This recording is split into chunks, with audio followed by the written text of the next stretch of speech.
What's up, everyone? Welcome to a True Underground Story podcast. I'm the host, Timmy Burner. Today I'm with Shawnny 2 times. Tell the people a little bit about yourself. Where are you from? What's up with it? My name's Shawnny 2 times, and I'm from Dayton, Ohio. You know what I'm saying? I'm a rapper. I do everything around the book. If you in the Dayton area, you know about me. If you in the Tiffin area, you know about me. You know what it is, man. Now, you're from Dayton. What was your childhood like growing up in Dayton? My childhood, I was always growing up around music. So like I already knew like when I get older, I was gonna be doing music type shit.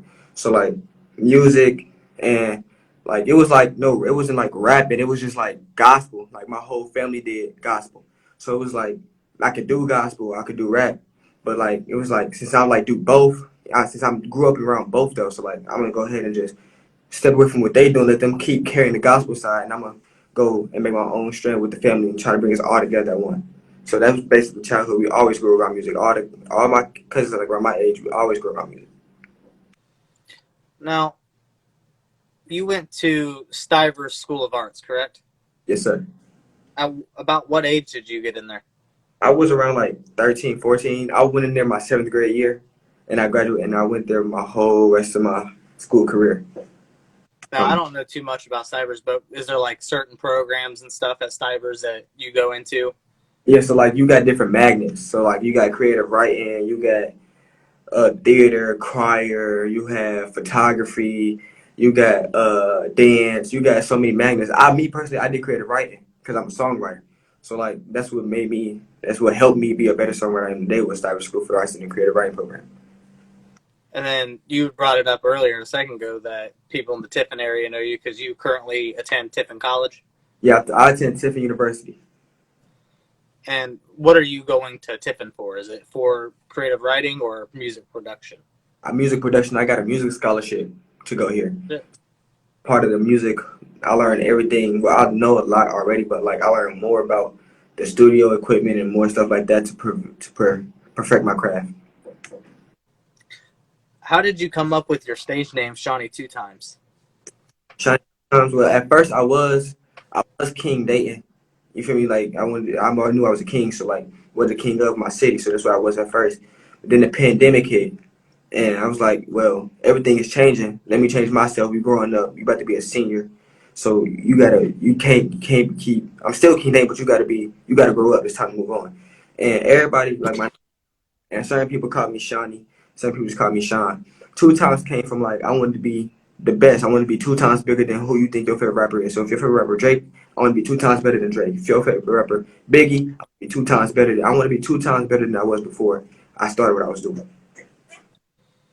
I noticed that when doing these interviews, one thing I had never seen before was you actually performed at Stivers' halftime show performance for senior night. I was supposed to. I didn't end up doing it, but I was supposed to. Something happened with the athletic trainer and the athletic people who run that stuff in there, so I didn't get a chance. So that's why they made me perform at prom instead. What was that experience like getting to perform at prom?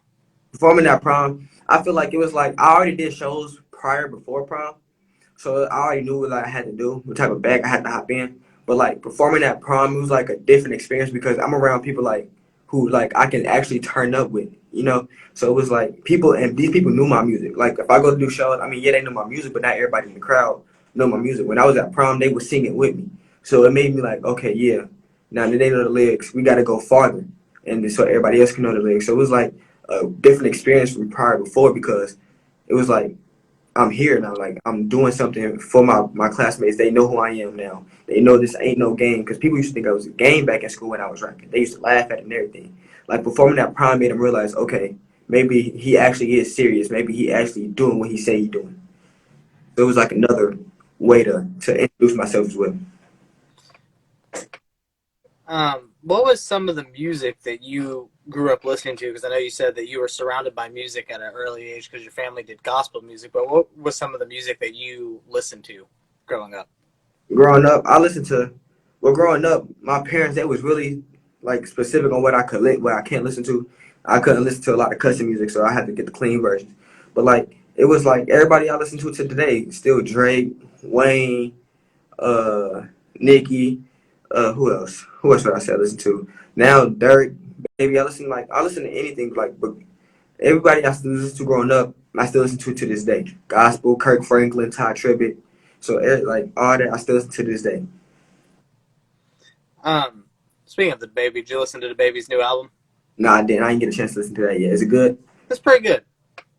For I assume most people that like the baby are gonna like that album. Like that's um. Now you had said you before the prom you had already performed live before. Do you remember what that feeling was like the first time you hit the stage? The first time I hit the stage, I was low key scared because this is who I am now. Like this is what I do. So like I had to go out there and perform. It's like this is my first performance as Shawnny 2 times, and it was during the pandemic. So it was like, what am I like? What are you really about to go out here and do? Like, come on. So I went out there and I was supposed to perform with my friend Dumrich. She rap. I was supposed to perform with her, but she had to end up leaving early. So I had to improvise on what I had to do. So at first I didn't know, like, okay, since she's not here, what am I gonna do? So I'm panicking, and so it was like, it's time to go. So I get out there. I did 3 songs, and the last song was with her. So the 2 songs did good. I didn't stutter my words. I didn't run out of breath. I did good. It was just that last song. I was like, what I'm gonna do? Because I don't have the second verse here. I mean, I know her second verse, but like, she a female rapper. You know what I'm saying? So like, it hit harder if she was here. The performance would be better, but she wasn't there. So I was like, all right, let me go in here. So I did her verse. And when I did her verse, everybody started like jumping around like that it turned. So I'm like, once the crowd was feeling it, I'm like, okay, let me turn up a little bit more. And that's when I was like, okay, I know what I'm doing now. And then for the rest of the performance, I just kept going with the crowd. I was turning up the crowd. What do your parents think of the music you make? Because you brought up that when you first started rapping, you were listening to hip hop. They made you listen to the clean versions of things, and obviously you curse in your music. So, what do your parents think of the music you're making? At first, I made a song in the studio at Stivers because we got a studio in there. It was called Trapped In. And that was the first song like I ever like really cussed in for real. So I had played it for him or whatever. Excuse me. I had played it for him, whatever. And she had when she like heard the cuss word, she had looked at me. I was like, you just gotta keep listening. And it's like I didn't have a verse on Trapped In. It was like I was on the hook. Like everybody, 2 other people had the verse, which is Tamon and Ivo. No, Tamon, Ivo, and Stein. They had the other verses. So I'm thinking like she ain't gonna get mad because I'm not saying that many cuss words because I don't got a verse. But she had understood like, well, this what comes with rapping. So I don't care if you cussing in your raps, but like you don't be cussing around me type. You feel me? Like be respectful when I'm doing it. So she said that's all she said for real. She really had no big deal about it. She was upset because yeah I'm cussing, but like it was my art. It was like my music. So she really couldn't like dictate on what I could say in my music if that makes sense. Yeah, yeah. What did she? What were your parents' reaction when you first told them that you were going to pursue being a rapper? My mom always knew I was gonna do music though. So she wasn't Yeah, surprised because like I said, I grew up around it, so she wasn't surprised. When I told them I was going to be a rapper, they supported. They said okay, and then my uncle he raps, so like I was in his studio working with him. So like this, like, they just helped me. They put me in the steps of where to go, basically. So they was always supportive, but they always said if this don't work out, you got to have a plan B. You gotta have something to fall back on just in case, because not everybody blow up. Everybody ain't the next this, everybody the next that. So you got to have a backup plan. So they always supported it for real. if you don't mind me asking, do you know what your backup plan would be? My backup plan would be me being an athletic trainer. That's my second major here. Like, that's smart though that you actually do have like that awareness to have like that second degree on standby for if something doesn't go the way you're planning on it. Yeah. Um, what made you choose to make the type of music you do make? Because with the gospel background, you could have chose to do like the Christian rap, like a Lecrae, who's a very popular rapper in the Christian community. What made you choose the style of music that you make? It was really like the influence from like the people who was around me, like my friends type. So like when I first started rapping, they was I was always like my next door neighbors, they rap, right? this when I was like first starting out. They was rapping. If you know who Talk to Him Bankroll is or Lil Eric the Demon, I was Yeah. always with them, but I was with them. So like if they style rubbed off on me, so like they made me rap how I rap. People I was in school with made me rap how I rap. I know it's kind of new now, but TikTok, that's like really crazy. TikTok is like they got a new they own ground with just like Jersey bounce music. That influenced the way I rap. So it was like it took years to develop an actual style on what I can do and what I can't do. So like I not even say that I can't do because I can rap on anything, but it took me like it took development over the years on what style of music I do make. Right. So I wouldn't say I go out here and rap because I can go out here and I can go out here and like melodize with a beat and still go off. You feel what I'm saying? So Yeah. like it was a style of rap. It was a style. It was a way of me just making music and being an artist type. Um. Yeah. So what Flo got skipped down in the comments was saying, don't ever stop. I was just saying that it is always a good thing to have like a backup plan. I'm here. Even I'll tell artists that have some traction, you have to have like side hustles or something at least to keep yourself sustainable. Is my biggest worry with artists sometimes. Um. Now I see Books in the comments down here. How do you and Books know each other?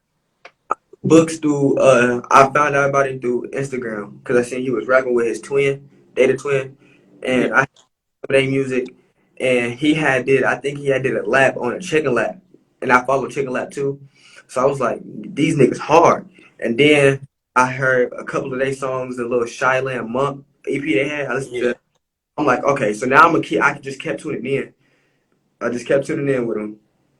And then they dropped Zach and Cody. And then I was like, they just kept dropping music, and I was like fucking with it. And these niggas in the city, and I had tattooed them. I'm like, we gotta get in the studio, like we got it to. And it was like a little minute before we actually did get into the studio and make some music. But like, I just kept it. We always kept in touch with the music shit. So like, and they was always supporting me. I'm always supporting them. So like, it was never like we like that's like family for real, for real. I'll say like I've listened when I was listening to some of your music, listening back to some of the older stuff to your newer stuff you got now, you can tell that you've really developed in like your music production. The sound quality has improved a lot.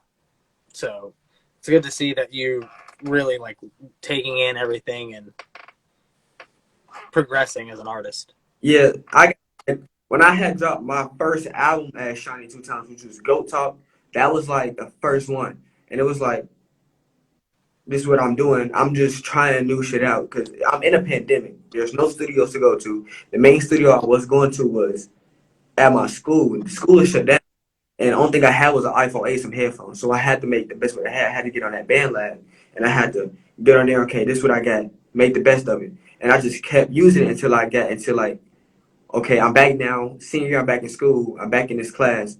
Now I'm still. I'm back to better music production. You can actually hear what I'm saying than what I'm hearing in these iPhone headphones. So it was like I had to progress. Like it was progressing more and more. Every album I dropped, you can hear the progression I had, and that's what everybody kept telling me. They come to me like, this wasn't that good, but this is way better than this was before. This and it's just like people just keep telling me like, keep going. You actually got it now. So like the progression is you can actually hear the progression. And when I heard that from other people too, and I was like, okay, now I gotta turn it up a little bit more. And that's what I did. It's always good as an artist to always also have that drive to want to make everything better each time. Progression is something that's very key in the music scene. Um, you on your Twitter had posted that you've known about Latto longer than anybody else. What? Did I? I You was I did. was I was a Lotto fan before anybody was a Lotto. I was a Lotto fan when she was Miss Mulatto. When she was like, when she was before the rap game, when she dropped that Mushman off music, like I was, that's Bay for real. Everybody know I know Lotto. Everybody know I thought that was funny that you had to point out that you've been on Latto before she even blew up. before she even made millions. I was there. She know me. Um, Now you have a song with Dayluster. He's on a remix of yours. How did you and Dayluster link up? I linked up with Deluxer at my second show. He was on the roster for the second show, and I performed the actual song without him on there, and he was like, that was hard. And I was like, he said, I want to remix it. And I was like, okay. And I sent it to him. And then I sent him another, I think like 2 months later, I sent him another song. But when he sent that one back and I'm listening to it, and the way he was just flowing on, I'm like, I gotta drop this ASAP. So like, I think I dropped that. I know exactly that song is Back from the Dead. I dropped that February 14th on Valentine's Day, and I got it back like February 9th or 10th right now, because it was like I gotta drop this now, because that was off the TBT EDI, which means the best to ever do it. That was off the first EP I made, and I was like, okay, let me remix this, and then I was like, sent it to him. He sent it back. I was like, yeah, we gotta drop this set, and that's what I had to do. I had to drop this set.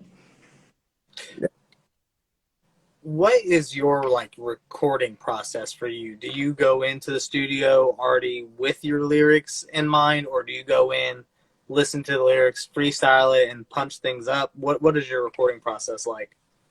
At first, I wanted it to be like I'll write to it and then I go in. But now like that don't work every trip, because you might miss a count of a bar, you might miss kind of a beat, so it won't, you have to retweak it. So I mean, I still write here and there. I might have a couple bars in my notes that I like be doing random stuff. Oh, that's a bar, and put it in my notes. And the next time I go to the studio, I just drop it in the song. That's what I do now. Mainly, I was just okay. Let me hear the beat, come up with the first few bars, and then I'll just keep going after that. And whatever bars I got on my phone, I just put in there. So like, I don't like punching in either, because it makes you. Some people say it makes you feel like less of a rapper because you're not really rapping, but you still are. It's just like sometimes you need to have the better development of the music structure. So it's like I can still write, don't get me wrong, but it's like I'd rather go in there and just listen to the beat, see a couple, then go on my iPad or my iPhone and go to my notes and see what I got already, and then see if this working this. If it don't work, take it out and see another one working this. You know what I'm saying? If it don't, we just Um, so getting a feature in the music industry can be costly, but if you didn't have to foot the bill for a feature, who's a industry artist that you would want to get a feature from? Lil Baby. Lil Baby? He carrying the rap game right now. Everybody is listening to Lil Baby right now. Yeah. Literally. So it's like, and then if he get on them already knowing he gonna go in there and try to get his best verse.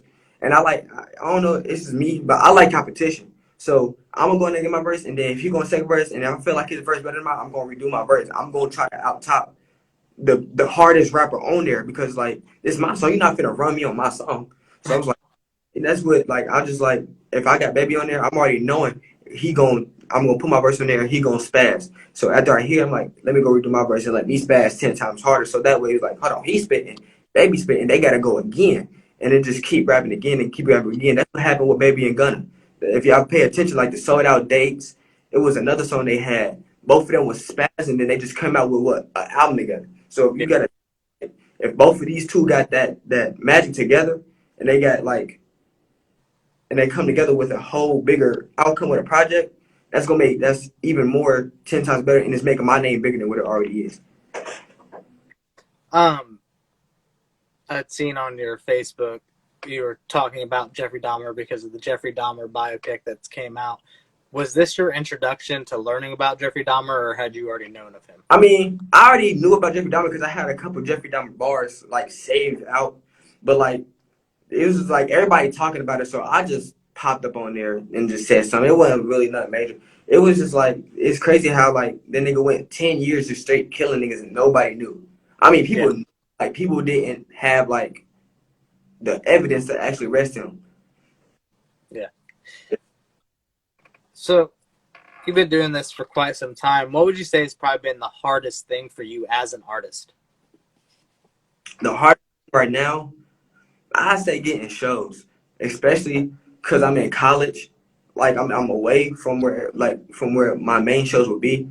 It's kind of hard getting shows like for real right now, and it's like kind of hard to maintain a steady pace to get to the shows as Yeah, well. So like getting shows right now, and maintaining the streams that I'm getting. It's not hard, but it's like I gotta keep my foot on. I gotta keep my foot on the gas so I don't lose streams, or I don't lose people listening to my music, or I don't lose listeners on Spotify. So it's like trying to maintain all that at once because I'm only doing this by myself. Like I don't get help. Like I'm a one man show. When I pull up to a show, I'm with my cousin Brad and I'm with me. That's all who I got. You feel me? So it's like Yeah, I'm in there by myself. So it's like I'm stuck. What can I do? So it's like right. That's what's really hard for me right now. yeah. I mean, especially because like with trying to maintain like your monthly listeners and stuff on Spotify by dropping, because I noticed you drop a lot. Yeah. You've been steady with putting out content for people. When you're releasing on Spotify, do you do a Spotify pitch to try and get your music playlisted? I try to so like say cheese and stuff like that out. They do like certain playlists. Gym City, they had their own little page and they do certain playlists. So I shoot my music out to them. If I gotta pay, then I'll go ahead and I'll pay so they can put my stuff in the say in the Spotify, but nothing have breaked out yet, not yet though. Um, do you use DistroKid for distribution? Yeah.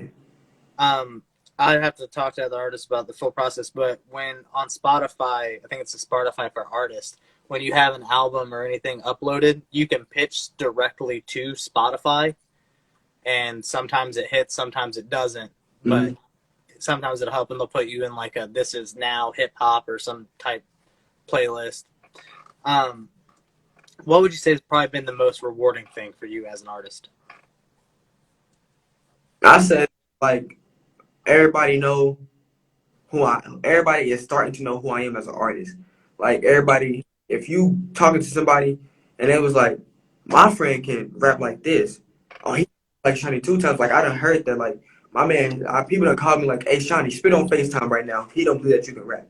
Like that people like out there like know who I am and like put me out there. Now I'm not like I got support now. That's basically like I'm getting more supporters and I'm getting more love. I'm getting more senders out there who's like sending to their friends or to their peoples or like saying like this is who he is. Like this is Shawnny two times. Like you can't tell me Shawnny two times don't got it. That's what the more awarding thing right now. Like by getting notoriety right now. Um, yeah, I mean, yeah, definitely having somebody like Flo got Skip tune in for you. Like, I'm friends with Skip, and he's been around for a while, and he's doing a lot right now, and not just music wise. So clearly, you caught his attention by with your music, with shows and stuff. Obviously, I know you said it's hard because of college. If you do shows, I'm not saying don't do shows in Dayton because obviously you got to support your home fan base. But something I try and explain to a lot of artists, to really grow your market, you have to go away from local shows only. Like you need to hit up Cleveland, Indianapolis, places like that to really grow your brand. I did shows in Atlanta and I did one show in Minnesota too. And then I did an open mic also. I did open mic, but I wouldn't count that as like a show. But like I performed not only in Dayton, but it's like right now it's like it's kind of like because where I'm at in the predicament I'm in right now, I'm doing Yeah, college. that's what I'm saying. Like when you get out of college and stuff, it'll be good beneficially to try and go to other major cities and perform. Um, you brought up the chicken coop. Have you gotten to do a lap with Chop yet?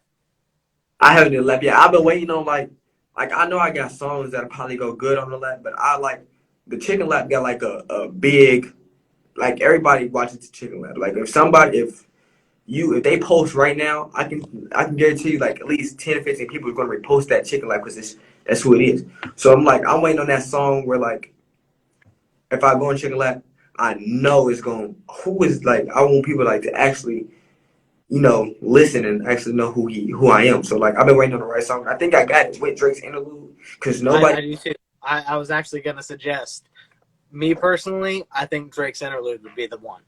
Yeah, that's what now I think I got it with Drake's interlude because only me. I don't know if you know who RTRJ is, but like only Mm. me. He carrying the city right now. Like he got like one of the hottest songs in the city right now. So like me and him, like we the only niggas in the city as of right now, only fucking with that Jersey bounce club shit right now. So it's like I don't know if everybody if I do go on chicken lap and I do perform in the loop, nobody gonna fuck with it because everybody still is. You feel? I want to like I know people say like you shouldn't care what other people was fucking with right now. You should just, but like you got to think if they not gonna fuck with it right now, then they're not gonna listen to it right now. And I don't want it to be like where it's too late or if it's too early to go in there and do it and it don't work out how I want it to work out. So I'm being patient on what song I should do or what song I should use. I mean, I I guess I'm a bad person to give that kind of advice because I listen to such a wide variety of music that I listen to fucking 90s and 80s hip hop. I listen to the shit that's popping now because, you know, you gotta. I try and stay relevant with the times so I'm up to date and stuff. But I see books even said when I was playing the Drake's Interlude either that this is one of the hardest tracks on the album. And I agree, this album's hard. I like the album because I listened to the album, but I really do fuck with the Drake's Interlude. And I think a lot of people, even that the people that aren't on that Jersey bounce, would probably fuck with this song. I And he brought up that the laps also get posted on TikTok now, so whether it got shared on Facebook enough, on TikTok it's going to get traction. I mean, it got traction on TikTok right now because like I got a huge following on TikTok. Like I got like 35,000 plus on TikTok followers. So like it's going like people dancing to it right now. But it's like now that they dancing to it, okay, should I go and check it out, go in there and do it now? Since people on TikTok dancing to it, or should I just like wait until everybody start listen to the bounce music? Because everybody is still stuck just on this Detroit or on the Detroit, Flint, Michigan side right now, or they stuck on that melodic side right now, and just like nobody really knows a lot about the Jersey club bounce music. It's only certain people. It's kind of hard to like go out there and perform a song off a different genre that nobody listens to for real. People want to people want to hear that Detroit shit, and I'm not making no Detroit song. That's not who I am. That's not my. That's not my. I mean, I can, but it's like that's not what I'm going to do. If I go to the studio right now, I'm not gonna make no Detroit. Song. If I go to the studio right now, I'm gonna make a bounce song. I'm gonna make a upbeat song. So it's like I want something that's gonna make people think, like, damn, I'm gonna start listening to this now. That's what I'm aiming for. Who would be like a producer in hip hop that you would want to work with one day? A producer in hip hop. I say I say Timberland. He would be one. Uh, Weezy, he'll be one. Turbo, he'll be one. Uh, who else would be one? Who else would be one? Just them three for real, cause they know what people like to hear. They know they got them chops and them beats. Oh, and Metro Boomin.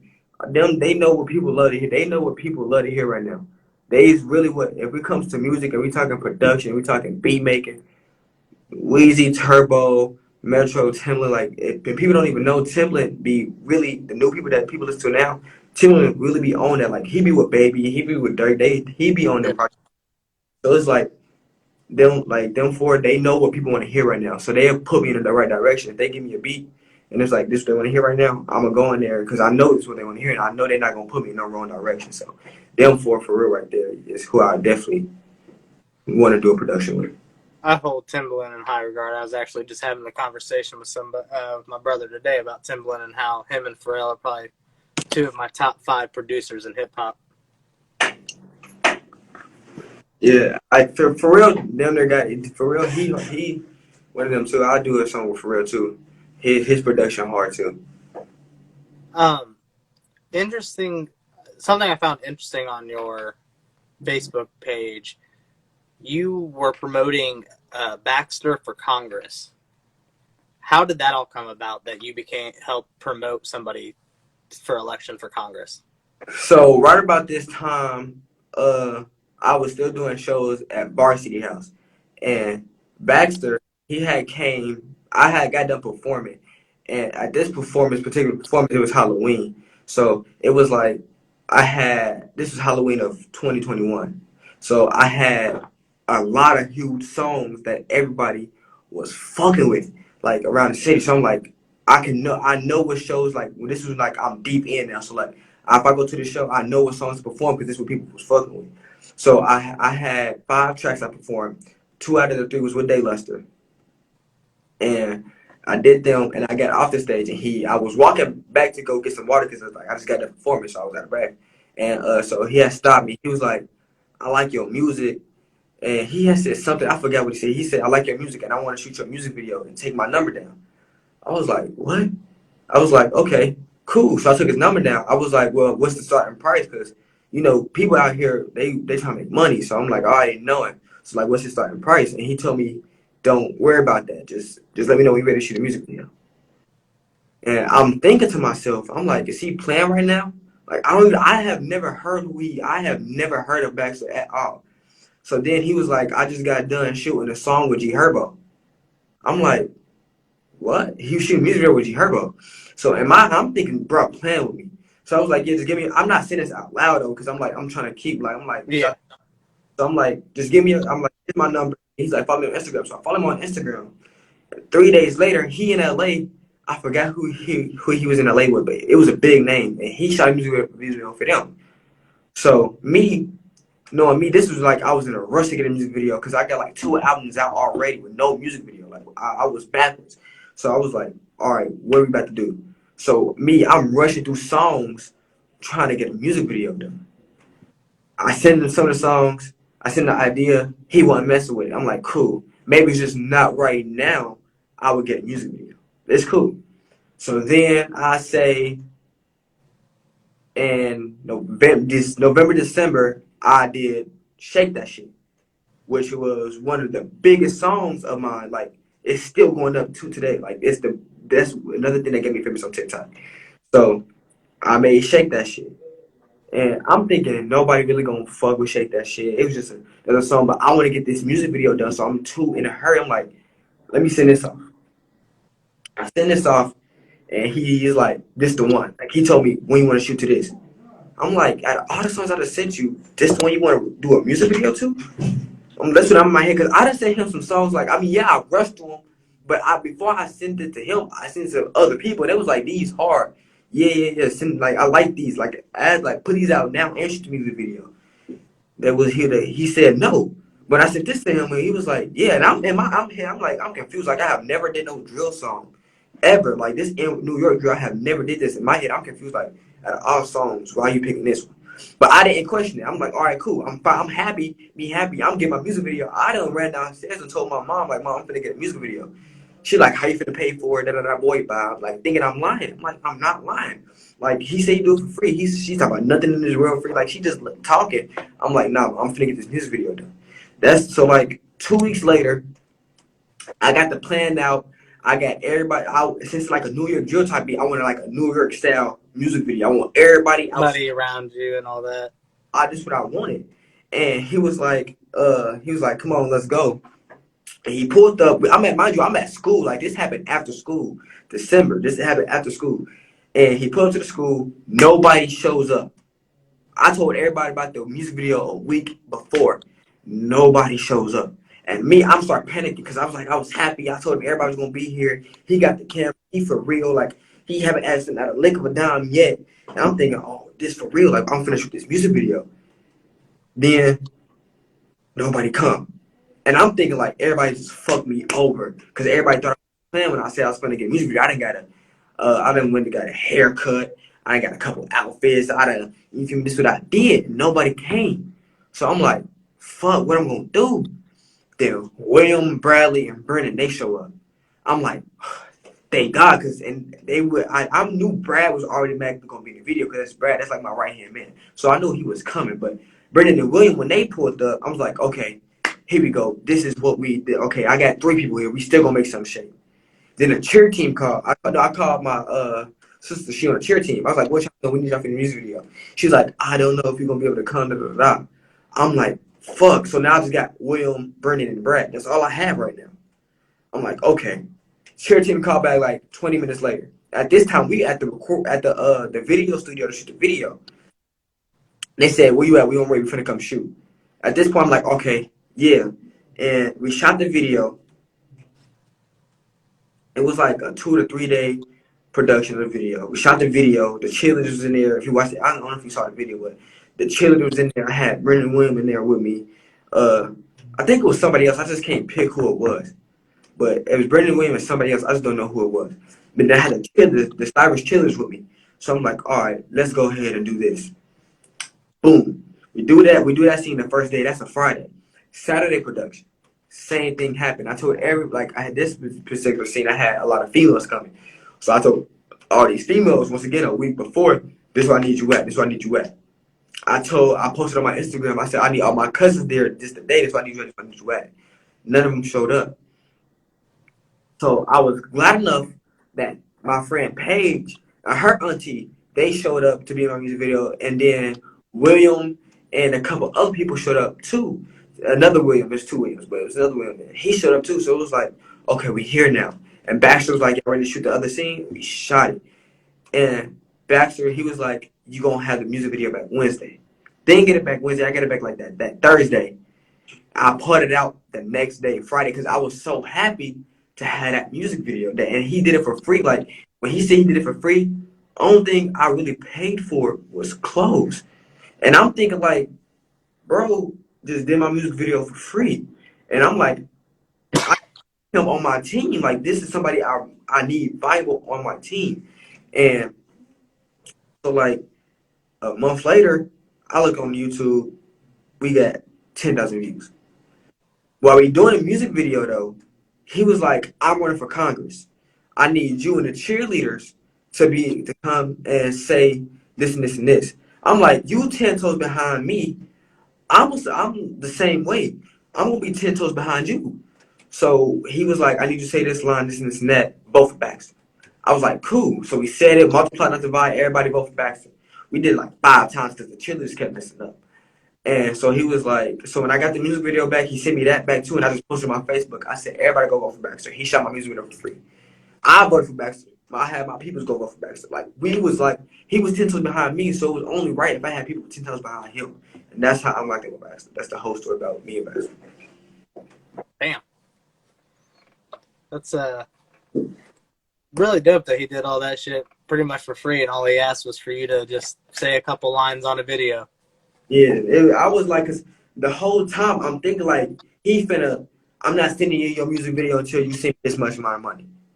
Cause people really do that. They'll sit there and say, Yeah, yeah. Oh, dude, all the time.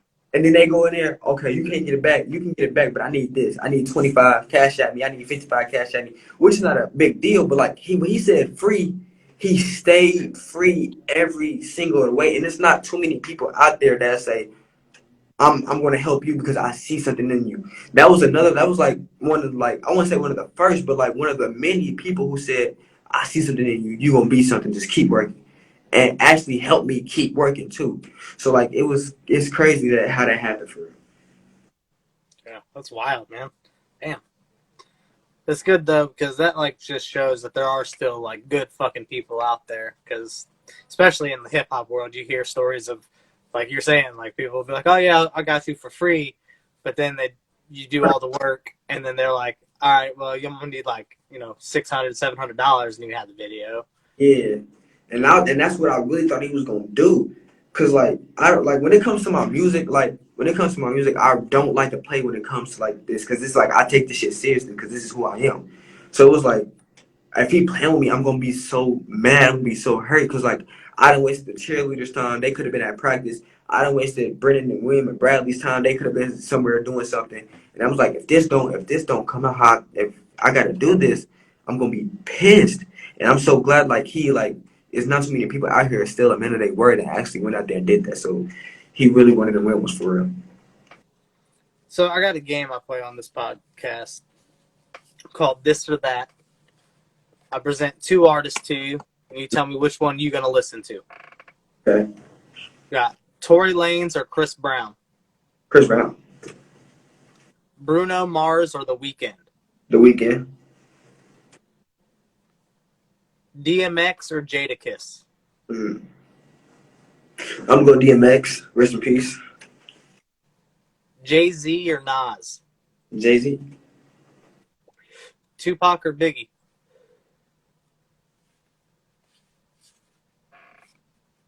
I knew that was coming though, cause I feel like that was coming, so I was trying to.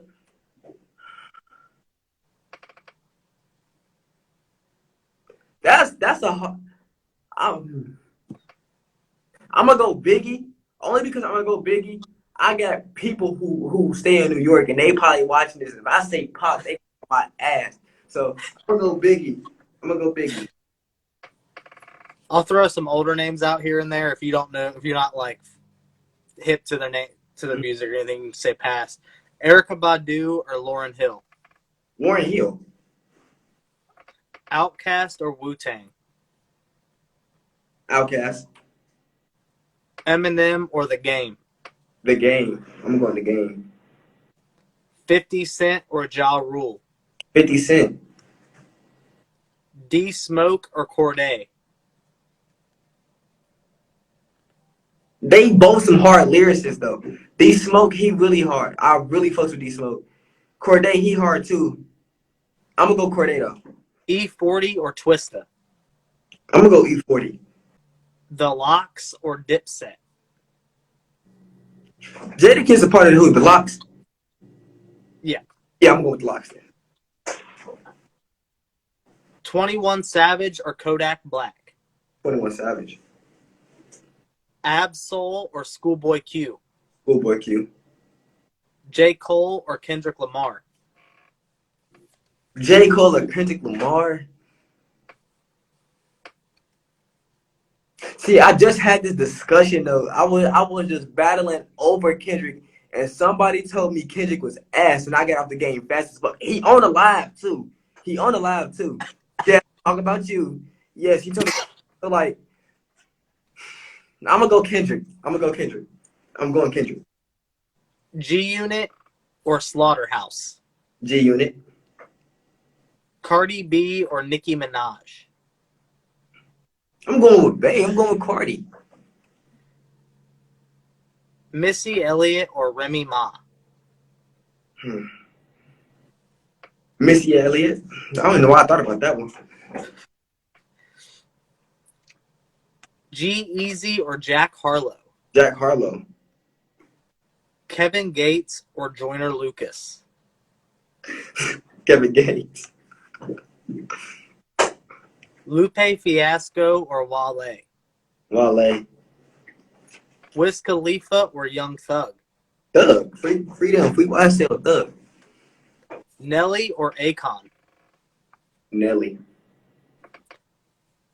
This is an older one. Mobb Deep or UGK. Mobb Deep. But you said who? Nelly and Akon?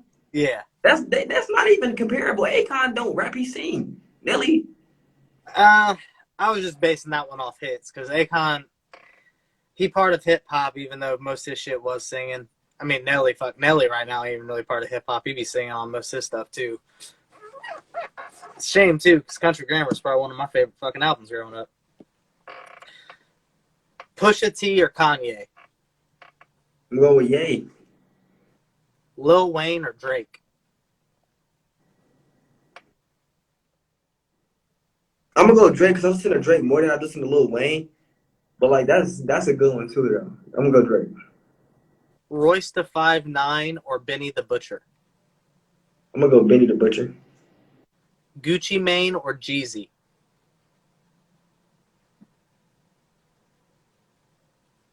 I'm gonna go Jeezy. If anybody say Gucci Mane, I can see why. But like Jeezy, he was if you was around who he was around for real, and y'all know what I mean. Everybody was bumping Jeezy. So yeah.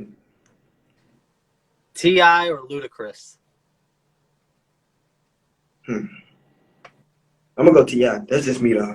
I know people gonna go Ludacris all day, but That one's actually a 50-50. It's about every other one. I get a T.I. or I get a Ludacris. Yeah, I'm gonna go T.I. Gunna or G Herbo. Herb. I'm gonna go Herb. I'm gonna go Herbo. Young Dolph or Nipsey Hussle. Right to both of them, but I'm gonna go Young Dolph. Lil Durk or Lil Baby. I'll be like that's another one too. I'll be debating with people on the game. Cause that's hard as fuck. That's like putting Baby and Gunna in the same thing too. Lil Baby or Durk. I'm gonna go baby. I'm gonna go baby. I'm gonna go hope yeah. I'm gonna go We're baby. going baby. Da Baby or Polo G? Polo G. Kalani or Summer Walker? Mm. Now both of them can sing. Both of them can sing for sure. I'm gonna go Summer Walker. Summer Walker. What is your going rate for a feature? If somebody asks me for a feature right now, Yeah. just cause I'm still starting out. Like I'm a big name, but I'm not like a superstar big name. I only charge like 50 to 75. But like it's like it depends on like who it really is though too. Cause people be trying to Yeah. low and that low ball it don't be working on me. So I say like 50 to 75. And then for a show it's like 150 to 75. So you talked about how you have the music video with Baxter. You actually just recently, let me hit back here. You recently just dropped 2 music videos back to back on the same day. Yeah. You dropped a video for Switched It Up and Waitin'. What was the idea of dropping those both the same day? Okay. Switched it up. That's when I was gonna drop that music video on the same day I dropped the album. I was like, it's here, mine as well. Just drop that in the same album, right? With Waiting, that was off the tape I dropped before Emotion versus Motion. So it was like, and Brad, he was like, we gotta shoot this music. Like we been should shot this music video a long time ago, because that was one of the hardest hits on 222. So I'm like, we can shoot it when I get back to the city, because I'm in Tiffany, so I'm home and I shot it. And I was like, we've been waiting to drop this for a minute. I was like, let's give him a double hitter. And I just said, fuck it. I'm gonna drop this at 12 too. But I got like 2 other more music videos I haven't dropped yet. That's why the only reason I really did it. Cause I'm saving the 2 hardest ones. So it was like it was basically like one was already overdue and I couldn't keep just holding it back. And it was like drop that one too, because everybody was bumping that too. So I already knew people were going to music video for that. And then switched it up. That was people really say that Drake's interlude is the hardest song on the Tape. uh the tape. But me personally, I think it switched it up. Like yeah, Drake interlude is catchy, it's bumpy, but switched it up. Like the lyrics and the way I flew on it, the way I talked on it, the way I like was on the beat. I just feel like overall, like yeah, I was talking like the punchlines I had, the metaphors I had. Me personally, I feel like that was one of that's my favorite on the album for real. Is This switching up. must it, like I said, I have Drake's nearly at the top, but Switched It Up because I mean I even posted a snippet of Switched Up because I do fuck with that song as well. I like the whole tape in general. I think he did a really good job for still being so young doing this. That was a really well put together album. It was a solid tape. Um, what's more important to you on Spotify, your monthly listeners or your followers on there? My monthly listeners, because like you can listen and not follow. Like because I do that. Like I really follow any because I know you can really follow people on Spotify. A, but B, if I follow you on Instagram and I see you drop something, I'm just gonna go look it up and listen to it. I'm not just gonna okay, hold on, let me follow you on Spotify too. Because I follow you on Instagram, so you're gonna post it on your Instagram. So I might as well just go in there. But I just really feel like the monthly listeners are more important because maybe they don't have a Spotify account. They just off the Wi-Fi off the on the computer and they listen to music like that. And it's like a lot of people don't know this, but Instagram, Facebook, and I think Snapchat, they use Spotify to post the music clips on their Yeah. Instagram. So like I'm like it's more like that nobody uses really Spotify anymore. Everybody uses Apple Music, SoundCloud, stuff like that. So it was like and people listening to it on Instagram too, that also goes towards your monthly listeners on your Spotify too. So I'm like, so yeah, monthly listeners is better than the followers in my opinion. Yeah, it's funny that you said that because I knew that Instagram like pulled like the music that you can use from Spotify, like in your stories and stuff. I knew that that's where it was coming from. I never bothered to think that that's probably getting counted towards streams and stuff on Spotify because it's getting played through stories and stuff on IG. Yeah, I never thought about that. that's why it's an option on DistroKid. You can actually say if you want to put it on Instagram, if you don't want to put it on Instagram, you can say if you want to put it on Snapchat, or if you don't want to put it on Snapchat. That's it's an option on there for that. So yeah, I put it on wherever people can listen to it at. Go listen to it. When you were younger, did you play the drums? Mm-hmm. Was the doodle bops the inspiration behind playing the drums? Ain't no way. Ain't no fucking way. Ain't no way. Yeah. Yeah. Yeah. The doodle bops. Who the doodle bops? Oh yeah. So much, but we're gonna learn how to sing and play. Yeah. Yes. I love the doodle bops. Mo. Yes, Mo inspired me. My first drum set was the doodle bops drum set. You was on my mom's Facebook. I'm gonna tell her to unadd you or something. Hell Yeah, yeah. it was just public, man. I didn't even have to add you. I didn't want you to know I was searching your Facebook, so I didn't even hit the add yet. Yeah, the doodle bops there. That. I still watch them to this day though. That's what's crazy. I still watch the doodle bops. Hey. So, a lot of artists, yeah, I know you just dropped the tape, but a lot of artists nowadays tuck away songs in a vault. They sit on tracks for a long time. How many tracks, roughly, would you say you sit on constantly? A lot. Uh, hold on. I think I know for sure. Coder featuring One Only Fiji and Chrome Heart. That was made back in December. Time and Coder was made back in December. No Sleep was made back, I want to say, April, March. Drake's Interlude was actually, I took my time on that one because I had like 5 verses I didn't like, and I just kept taking them in and out. So like Drake's Interlude, I had that for about, I made that about April going on to May, before prom. Uh, in my city, I didn't like. I had it recorded, but I didn't. Like I had. I don't know how to explain it, but like I had it recorded, but I was like, nah, nobody probably not gonna fuck with my city for real. But like, I was like, let me go in here and just try to go in and tweak some shit, and that's what I did. So like, I don't know if you count sitting on it if I'm going back and editing it and then putting it out. Yeah. And so like, my city that was edited, but like, like the title track, Emotion versus Motion, that song, that was made 2 weeks before I dropped the album. Uh, like no cap, no, not even 2 weeks. Maybe a month before I made the album. I want to say the song that I really made before I dropped the album was Letter from TU, and I want to say Man of My Town. Those was 2 songs I had uh made 2 weeks before I actually even dropped the album. So I was like, yeah, and Switch It Up too. I ain't even still on Switch It Up. Switch It Up, that was made 2 weeks before I dropped the album too. And then I shot the music video the same week of the album dropping. I shot the music video that Monday. I dropped it that Friday. I meant to ask that earlier when we were talking about the music videos because earlier you said you don't really have like a team behind you when you go to shows and stuff. It's just you and your cousin.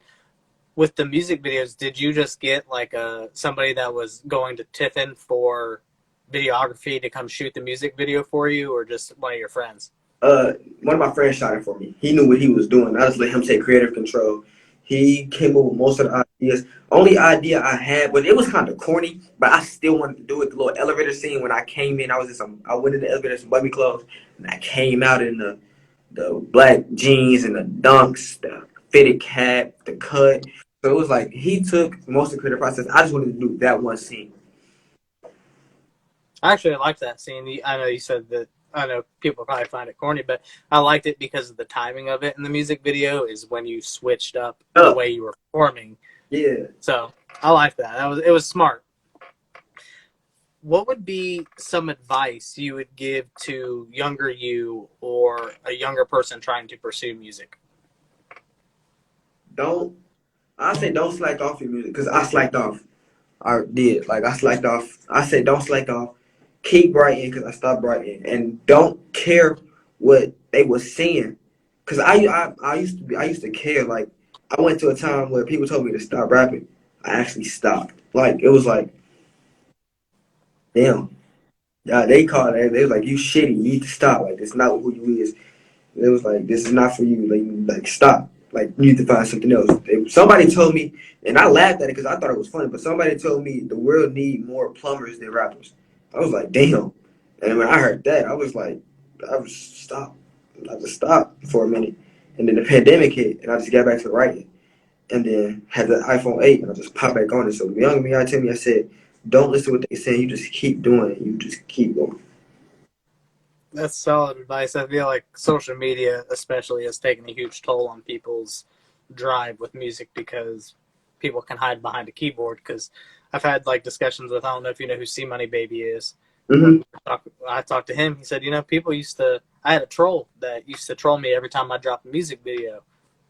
Guess who bought me a drink at a bar? That same guy, because he didn't have the balls to say the shit he would type in the comments.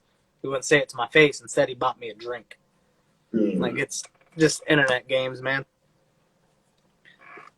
Um, so I have a tweet of yours pulled up here that I found really funny. In 2021, you had tweeted, "My ex is very eager to get in college. I was trying to be toxic, so I emailed her. I was like a dean at a college and asked her, did she want to meet for lunch? She said yes. Ha, see you at 2:30 on Wednesday, motherfucker." True story. I ain't gonna lunch though. I actually ended up telling her it was me, but like she in the Navy now. But yeah, she was trying to get into college real bad. I was like, you play with mine, I'm gonna play with you. So that's what I did. Now we back cool now though. Like that was I gotta take some of my tweets down. I ain't gonna lie, cause That shit was fun. I find that shit hilarious. you That shit's hilarious. this story. Um, you also said that Baby Boy is one of your favorite movies of all time. It's a movie you can watch over and over again. What exactly is it about Baby Boy that just draws you in so much? I say the way Jody grew up. Like in the story, and like in the beginning of the movie, you could tell that he was like real childish and like he was on some other shit. And then he ended up like growing up and actually having a family and actually being a vet. That was like what I'll tell people who actually want to know why I like the movie. But the real reason I was liking it because Taraji P. Henson, she bad. So that was Yeah. right. Yeah, the Baby Boy. I can. That's one of my favorite movies. I can watch that every day. Now, do you also run track? Yeah, What events do you run at track? I'm on the 4, the 2, and I watch some of the relays. How long you been doing track now? 3 years now. It'd Three be years. What got you into that? my best friend Maya. What would you say is your idea of making it in the music industry? Making it in the music industry, people think like, I mean, winning the Grammys and the BET Awards and the VMA Awards, that's like plus, that's like perks, cool. But like, I know when I made this, like, like I can go on tour and I go on stage or I can go Rolling Loud, and before I can even start saying my lyrics, everybody sing like I really feel like Drake's interlude is really gonna be the one. If I go to Rolling Loud, if I go to on tour, I go on stage, and they hear that you, and then they go and sing the song before I can even open up my mouth to sing it. Like that's when I really know, like, okay, I'm here, I made it. That's one way, and then the other way is like when I know I can get my family out of Dayton, and I can get them to like Atlanta, LA, somewhere put up where I know like they don't gotta worry about nothing else. So, with you bringing up Rolling Loud, I had asked an artist last night this question. So, are you aware of who Ice Spice is? Yeah, If you would have got the exposure, because I feel like she kind of dropped the ball with her exposure and what she's not done really with it, other than performing at Rolling Loud, what would be something you would have done if you would have got her exposure? I would try to tap in with a lot of big name artists. She's getting that money now from TikTok, from YouTube streams, from Apple Music streams. She has money to reach out to like a bigger name artist and put them on the song and drop that. I would have did that, and then I would have shot a music video with that, I would have snipped it, let the people hear it, and then waited and then dropped it with the music video. Yeah, that's about what I had said. I feel like she should have done. She didn't really. She hasn't released new music since going viral, which I feel like is a miss. Like you needed to drop music to continue that momentum. Yeah. So I feel like she kind of missed the mark on that. Um, so my last question before we go over your discography I got here is a question that people kind of get tripped up on a little bit. So I try and dive deeper into it, the explanation of it. What is some change you want to see in your community, whether it be in Dayton or in the Tiffin area or even in the hip hop community? The support, I want, it's a lot of people in my city who make music. And a lot of people don't know them. Like you just like, are you from Ohio? Yeah, yeah. So like the fact that you just said like 20 minutes ago you didn't know who RTRJ was, and he got one of like the biggest trending songs right now around the city. Like like almost every if you play "She Wanna Party at My Place," "She Wanna Party at My," 9 times out of 10 people gonna start singing that with you in the Dayton area because people know that it's a viral song on TikTok now. Well, it's going up on TikTok now. People still playing it, add to their stories.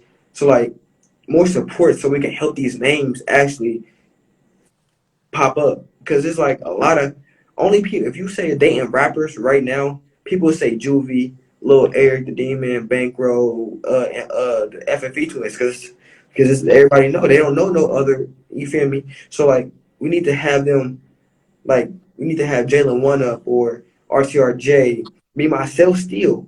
And I don't know if you know who TBMD Pocky is. He hard. Who else? Who else? One Only Fiji. He hard. Chrome Heart Kobe. It's a lot of people that people don't know that's in the city that people don't know. And it's like half these people that y'all listening to, mainstream, people in the city are better than them. Like I can tell you right now that half these people like have people who got like the exposure and the streams who got that shit got lucky because the people who really got that talent is still working for that shit today. Like Ice Spice, like you said, she's one of the lucky ones. Yeah. Cause she got that song. I mean, it's catchy, but RTRJ, that My Place, every like that should have blew up. How that song is blowing up. How that Munch song is blowing up. I mean, the both of the songs are catchy, yes, but like RTRJ, that people can actually like tell them to get out of here. It's like it's a lot of people who needs to be seen. So I say the support. I want to change the support, make everybody support each other. Um, so with your discography here, 2020, you released your album Goat Talk. What was the creative process behind that? Because I know you said when you did Goat Talk, you just recorded that on your iPhone. Go Talk. It was really based off the GOAT and acronym was going around. I think how you said it, right? And acronym. I think that's how you said it. The GOAT, greatest of all time. That was going around. That was everybody was saying the GOAT this, the GOAT that, and I'm like, okay, let me show y'all. I was cocky. I'm not gonna lie. I was cocky. I was like, let me show you who the real GOAT is. So that's what the mentality was. So I'm like, I'm gonna go here. I think it was like 13, 10 to 13 tracks on there, and I didn't know nobody in the city who would like really tap in with me and have features. So that's why I only had a little bit amount of features on there because I didn't really know nobody until my name started getting buzzed and people started knowing who I was. So it was like, see, okay, these beats hard. I rap on them. I send them to one of my friends. They say they like it. I like it. They like it. If they say they'll do. And I just keep it. So the first song I put out, Ash Shawnny 2 times, was No Budget. And some people that was listening to me still like that. And then I dropped Go. And then I dropped another single. I forgot what the single was. I think is the something that a nigga want. I think that's what it was. That was another one I dropped, and then I dropped the album. And so I was like, maybe I was going through the cockiness part of the album, but I said, okay, people fucking with that Dirk, the love songs, Dirk doing the love songs. Okay, let me try to do a love song too. So I added love songs in that too. So it was like I was trying to incarnate what everybody is listening to right there and during the pandemic. So Dirk was dropping a lot of love songs. So I'm like, okay, let me add love songs, and here's the people like love songs right now. And then I think Baby dropped My Turn. So people like these run beats. Okay, let me put this in there too. I was just trying to make it where people can like, okay, this type of time he's making music what we actually like to hear. And that's what my creative process was, just trying to make people, trying to fit people's, I don't know, you know what I'm trying to say, trying to put people, Yeah. yeah, trying to fit people's personas and what they like to hear. And then you released your album 17, and you did something that not a lot of underground artists do. You released a deluxe version after that. What was the creative process behind that, and what made you decide to release a deluxe version? Uh, the creative process between 17, after I dropped Go Talk, I dropped Go Talk in August, so I went and dropped 17 in November. And the point of the 17 was is my birthday. That's why it's called 17. I said 17 years old, and I do that every year. So this year I'll be dropping 19 November 8th. Didn't even want to put that out. She never said that, but now everybody know. But like, so 17 was just basically the same thing, but a little bit of more. This is what I made. Let me show y'all what I'm listening to. So, and it was more of putting my family in that creative process too. Shout out Maya Ray and Reese Tees and K Crystals, because I got a song and it was like trying to put all my family, because they got their own side businesses and I'm rapping. So we all trying to make a way out for our families. So it was like 17 was like, okay, let me introduce y'all to these people too, my family. Like these are people this is why I'm still here at the age of 17, because most people in black don't even make it to see 18, 17. Mostly die at 16 because they in the streets or police killed them. So hey, it's a blessing. And let me show y'all my family and why reason I'm still here at 17. So that was one of the creative processes as well. Then in 2021, you released a collaborative album with RTRJ 2X.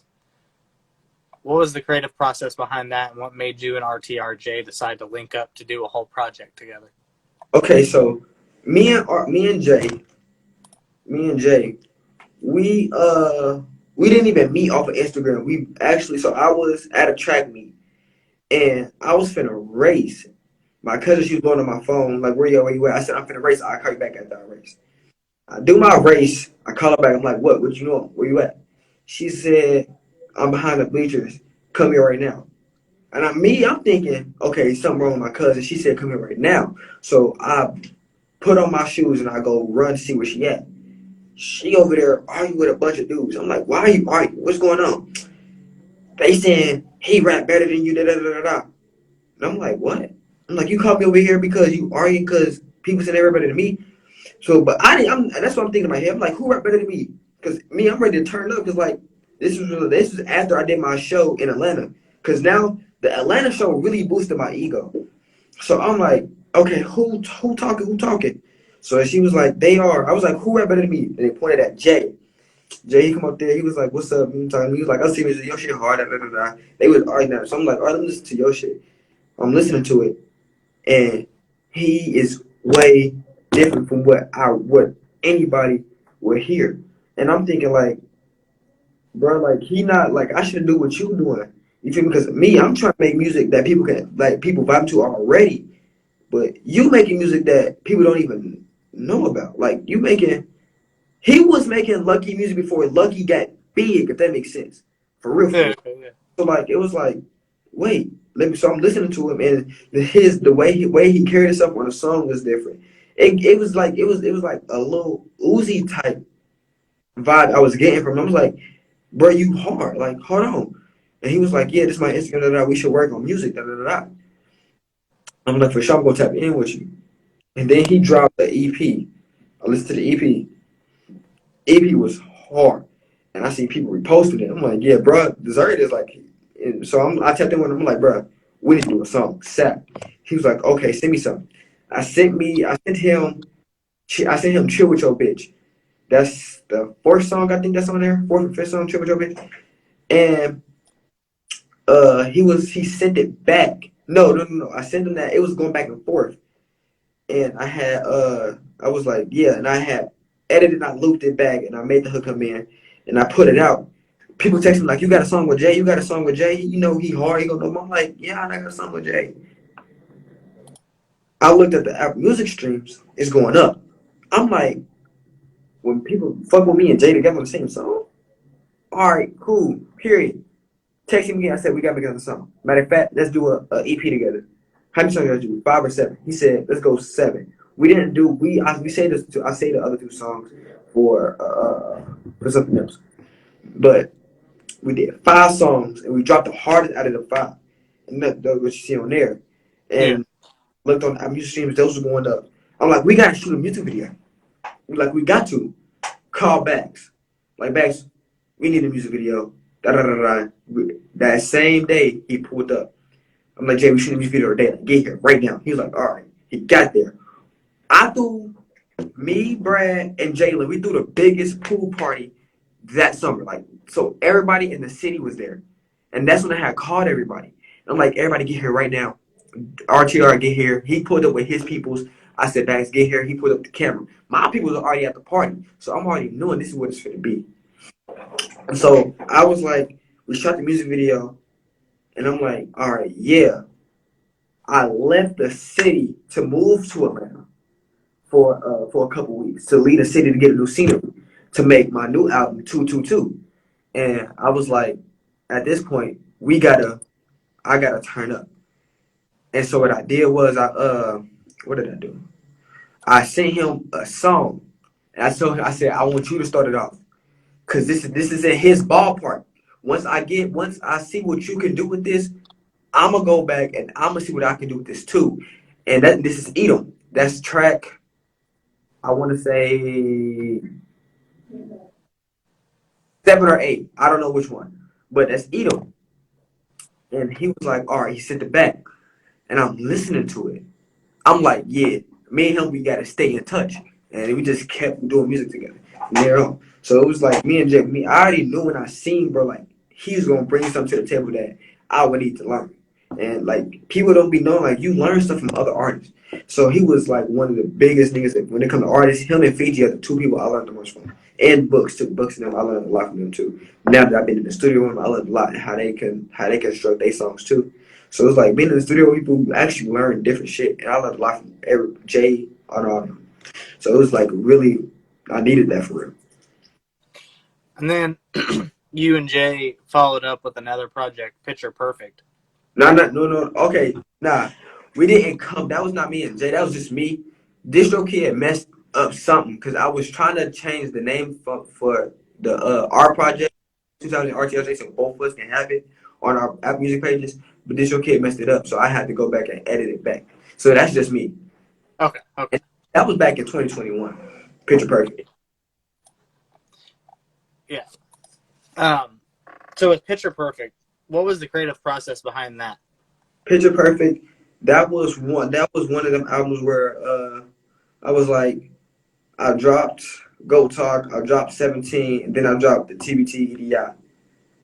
I was like, okay, at this point, I gotta drop something that's gonna make people think this shit is picture perfect. Like this is keep doing this. And I was fresh off of a long-term relationship. It was fresh off like we was done. And I'm like, okay, I can't be stressing over that. Let's make some music. And I just hopped in that bag. And the opening song is called Started Off. I said something about that relationship in that song too. So it was like I'm stepping a new door and I need this new door for me. I need this new part of my music career to be picture perfect. And that's what it came out to be. I say because you also released a deluxe version to that album. I wasn't even going to release a deluxe of that. But I feel like it was only right that I released a deluxe for my grandma who passed away. So that's the only reason I did it, just for her. So it was dedicated to her. It was for her. And then, let's see. Then you also released the Book of Love Songs that you kind of touched on a little bit earlier. And you released 2 versions of it. You had the Volume 1 and then Volume 1 Completed Edition. What was the creative process behind this album? Now, that album was with another girl. That was made up about this one girl. That's who I went viral on TikTok with. If you was on my TikTok, that's the very first video that went viral because of her. And it was basically her birthday was coming up, and I was like, so what I did was I just wrote the whole album for her, and I gave her all the song credits. So all the money that was made off that album, it'd go to her. And it made a lot of money. It made like I don't even know how it made a lot. It was like helped with a lot. So we ended up breaking up. I was like, you're not getting nothing. So I took her name off everything and I just kept it with mine. So it was based it was for her on her birthday. So yeah, it was that I think that tape was my most thorough written out tape. Like I actually written them songs. And then you followed that up with HBD2X. Happy birthday two times, aka the 18. That's not I dropped the birthday tape on my birthday. I know a lot of artists that do that. I find that interesting that you guys choose your birthdays as drop dates, but I respect it. It lets fans also know, like, getting an album that day. So, what was the process behind this album? It was that process was like it wasn't really no process. That was just having fun. For real. I just wanted to have fun with it. Like I'm 18, I'm stepping into a chapter. Like I wouldn't say I'm grown, but like I'm responsible for myself as of now. So like it was just like stepping into that new that new lifestyle for real. I noticed on some of these, actually, I think it's on all of them. Like at the bottom, it has 2X the family. Is that your own brand that you've created for Yeah, releasing music? that was my own one I had made a lot of them before. I make a lot, but like I had like two of them, but I wasn't messing with the other ones, so I just stuck with two times the family. Only because I was having more people on my side. Like Jada, PYT Jada, she was one of my people who made music, and she said that she's like what I was doing, that she wanted to be a part of like a collective type. You know how Yeah. like the twins got FFE, Yeah. Fiji got one only, Jay got RTR, uh TBM got TBM. So it was like a collective type shit. And that's when you released your album senior year that had the Shake That Shit. Mm-hmm. What was the creative process behind this album? Because you have like a track on here titled "I'm Him" and Mikey's Story. What was the creative process behind this album? Mikey's Just out the year. that's actually uh based off of a true story for real for real. Mikey's story's based off a true story. I didn't want to put my name, so I just came up with another name. But Mikey's story was based off a true story. I came up with that. That's when I very like that was early January, I think. January, February, one of them two. It was February. February. And that's when I'm like, I got it. I started with the Jersey Bounce music. And I opened that up as the album as for senior year. And then I transitioned down to another bounce song, which is I'm Him. And then a drill song, which is Shake That Shit. So it was basically bringing a light to new to the new genre I'm bringing. Because after senior year, I stopped and I dropped TBI, the TBT Idiotic 2. And I think I came on there with a drill beat. And I think I came on there with a bounce beat too. So it was just the senior year was bringing in, okay, this is what we transition into now, and this is what we're going to stick with until I'm here. Because I can't stop now. The drill beats and the bounce music is what's making me hot. This is what's on right now. This people would like it. So I can't stop now. So that's what's going on. Now with the TBT EDI 2.5 that you released back in April, what was the creative process behind this album? Like, what was like the separation in the Jersey and drill? What was the process behind that?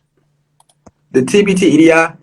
Okay, so at first I wasn't going to drop a 2.5. It was going to be straight TBI, TBT EDI 2. I was going to drop it like that.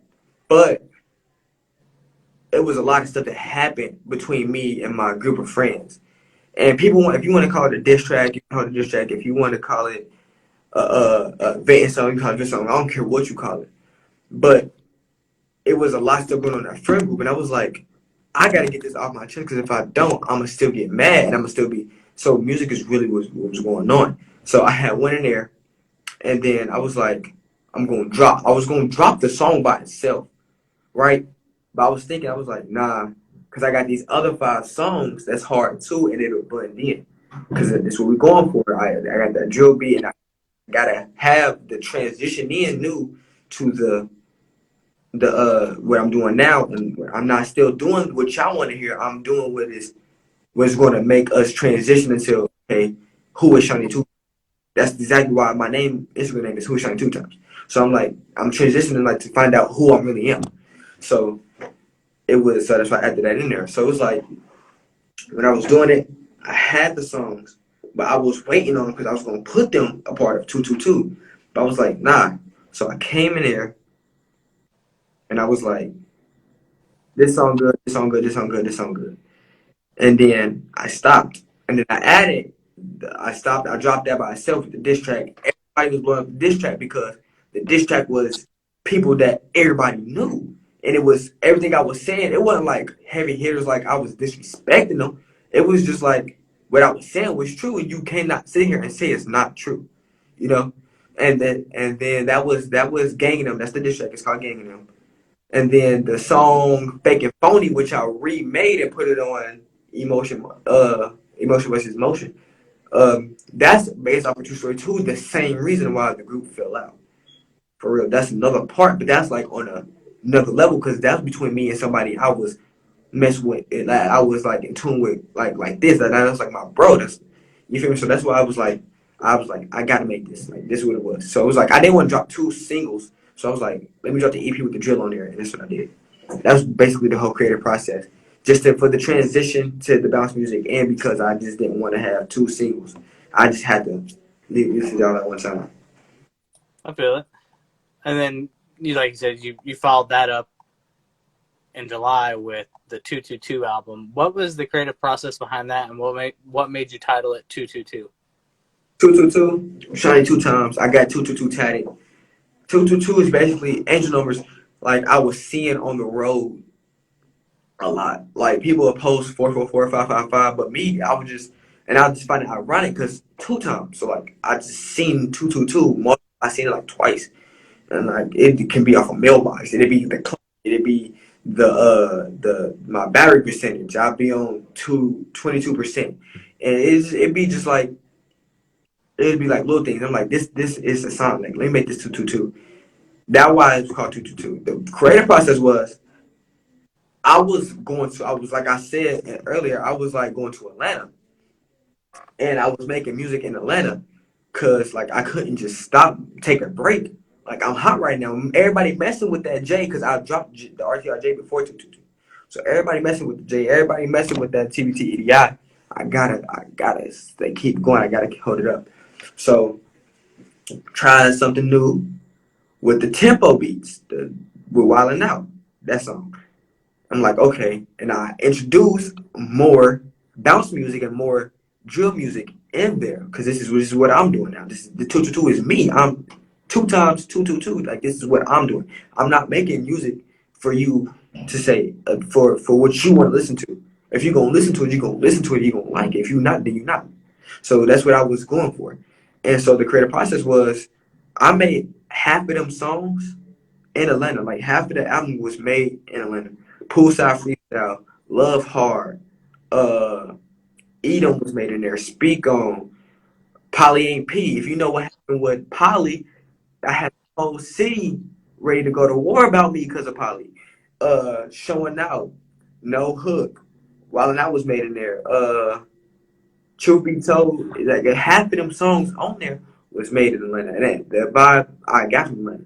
So it was like I would go spend a day at Lenox Mall, and anything I feel like I could write about Lenox Mall, I'm writing it in my phone. I'm going back to the crib. I'm recording.